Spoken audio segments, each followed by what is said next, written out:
السلام عليكم ورحمة الله تعالى وبركاته.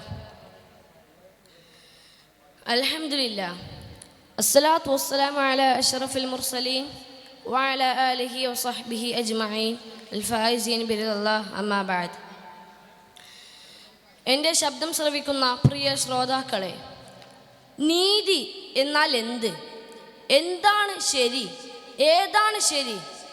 21-ാം നൂറ്റാണ്ടിലെ ആധുനിക സമൂഹം അത്ഭുതപൂർവമായ ശാസ്ത്രീയ പുരോഗതിക്കും സാങ്കേതിക വിപ്ലവങ്ങൾക്കും സാക്ഷ്യം വഹിക്കുമ്പോഴും സമാനതകളില്ലാത്ത നൈതിക പ്രതിസന്ധികളിലൂടെയാണ് കടന്നു പോകുന്നത്.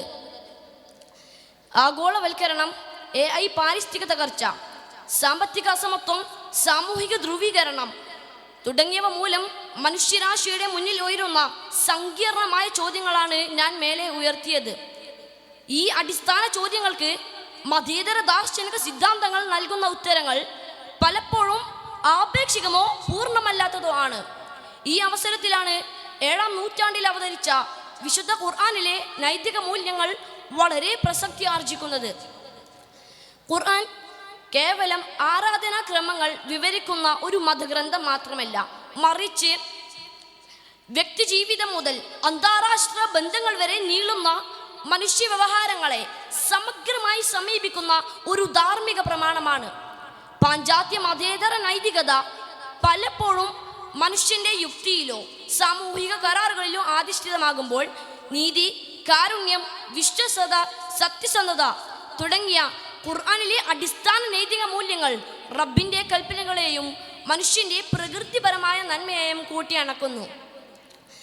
ഇസ്ലാമിക നൈതികതയുടെ ഏറ്റവും പ്രധാനപ്പെട്ട അടിത്തറ തൗഹീദ്, അള്ളാഹുവിൻ്റെ ഏകത്വം എന്ന ആശയമാണ്. പ്രപഞ്ചത്തിലെ സകല ചരാചരങ്ങളുടെയും സൃഷ്ടാവും പരിപാലകനും ഏകനായ റബ്ബാണെന്ന വിശ്വാസം മനുഷ്യർക്കിടയിൽ സമത്വവും സാഹോദര്യവും സൃഷ്ടിക്കുന്നു. ഖുർആനിലെ നൈതിക മൂല്യങ്ങളിൽ ഒന്നായ നീതി കേവലമായ നിയമപാലനമല്ല, അത് വികാരങ്ങൾക്കും ബന്ധങ്ങൾക്കും അതീതമായിരിക്കണം എന്ന് ഖുർആൻ നിഷ്കർഷിക്കുന്നു. മുഅ്മിനീങ്ങളെ, നിങ്ങൾ അള്ളാഹുവിന് വേണ്ടി സാക്ഷ്യം വഹിക്കുന്നവരായി നീതിയിൽ ഉറച്ചു നിൽക്കുക. അത് നിങ്ങൾക്ക് തന്നെയോ നിങ്ങളുടെ മാതാപിതാക്കൾക്കോ അടുത്ത ബന്ധുക്കൾക്കോ എതിരായാൽ പോലും ഈ ഖുർആന്റെ വാക്യം തുല്യനീതി എന്ന ആശയത്തെ ഉയർത്തിപ്പിടിക്കുന്നു. ഖുർആനിലെ സാമൂഹിക നീതി സങ്കല്പം ദുർബല വിഭാഗങ്ങളുടെ സംരക്ഷണത്തിന് മുൻഗണന നൽകുന്നുണ്ട്. അതുപോലെ അനാഥകൾ, അഗതികൾ, വിധവകൾ, യാത്രക്കാർ എന്നിവർക്ക് സമൂഹത്തിൽ പ്രത്യേക പരിഗണന നൽകണമെന്ന് വിശുദ്ധ ഖുർആൻ ആവർത്തിച്ച് ആവശ്യപ്പെടുന്നുണ്ട്. ആധുനിക ലോകം നേരിടുന്ന ഏറ്റവും വലിയ വെല്ലുവിളി വർദ്ധിച്ചു വരുന്ന സാമൂഹിക സാമ്പത്തിക അസമത്വമാണ്. ആധുനിക മുതലാളിത്ത സമ്പന്ന വ്യവസ്ഥയുടെ നട്ടെല്ല് തന്നെ പലിശയാണ്. എന്നാൽ ഖുർആൻ പലിശയെ അള്ളാഹുവിനോടും പ്രവാചകനോടുമുള്ള യുദ്ധമായാണ് സങ്കല്പിക്കുന്നത്. പലിശ പണമുള്ളവൻ അധ്വാനിക്കാതെ പണം കൊയ്യുന്ന ചൂഷണ ഉപാധിയാണെന്നും അത് കുടുംബത്തിൽ കടബാധ്യതയും അസമത്വവും സൃഷ്ടിക്കുമെന്നും ഇസ്ലാം നിരീക്ഷിക്കുന്നു.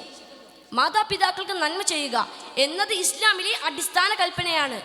വാർദ്ധക്യത്തിൽ മാതാപിതാക്കളെ സംരക്ഷിക്കേണ്ടത് തന്നെ മക്കളുടെ ബാധ്യതയാണ്. വാർദ്ധക്യത്തിൽ മാതാപിതാക്കളെ സംരക്ഷിക്കേണ്ടതിന് മക്കളുടെ ബാധ്യതയാണ്. വൃദ്ധസദനങ്ങളുടെ സംസ്കാരത്തിന് വിരുദ്ധമായി കുടുംബത്തിൻ്റെ സ്നേഹത്തണലിൽ വയോജനങ്ങളെ സംരക്ഷിക്കുന്ന മാതൃകയാണ് ഇസ്ലാം മുന്നോട്ട് വെക്കുന്നത്.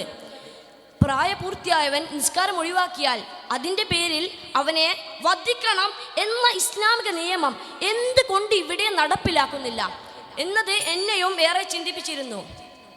മതേതര രാജ്യങ്ങളിൽ ജീവിക്കുമ്പോൾ ഇസ്ലാമിക നിയമങ്ങളുടെ അക്ഷരങ്ങളെക്കാൾ അതിൻ്റെ ലക്ഷ്യങ്ങൾക്കാണ് പ്രാധാന്യം നൽകേണ്ടതെന്നും മതം, ജീവൻ, ബുദ്ധി, വംശം, സ്വത്ത് എന്നിവയുടെ സംരക്ഷണമാണ് ശരീഅത്തിന്റെ ലക്ഷ്യമെന്നും വ്യക്തമാക്കുന്നുണ്ട്.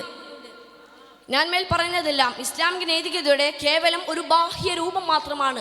മനുഷ്യവംശത്തിൻ്റെ സർവ്വലൗകിക മേഖലകളിലും ഇസ്ലാം വിശുദ്ധ ഖുർആനിലൂടെ കൃത്യമായ മാനദണ്ഡങ്ങൾ മുന്നോട്ട് വെക്കുന്നുണ്ട്. അവയെല്ലാം ആധുനിക ലോകം നേരിടുന്ന നൈതിക ശൂന്യതയ്ക്ക് പരിഹാരവുമാണ്. ഖുർആൻ പഴഞ്ചൻ നിയമങ്ങളല്ല, മറിച്ച് ഭാവിയുടെ വെല്ലുവിളികളെ നേരിടാൻ മനുഷ്യനെ പ്രാപ്തനാക്കുന്ന സജീവമായ മാർഗരേഖയാണ് എന്ന് ബോധ്യപ്പെടുത്തി ഞാൻ എൻ്റെ വാക്കുകൾക്ക് വിരാമപ്പെടുന്നു. വാഖിറു ദഅ്വാനാ അൽഹംദുലില്ലാഹി റബ്ബിൽ ആലമീൻ. അസ്സലാമു അലൈക്കും വറഹ്മത്തുള്ളാഹി തആല വബറകാതുഹു.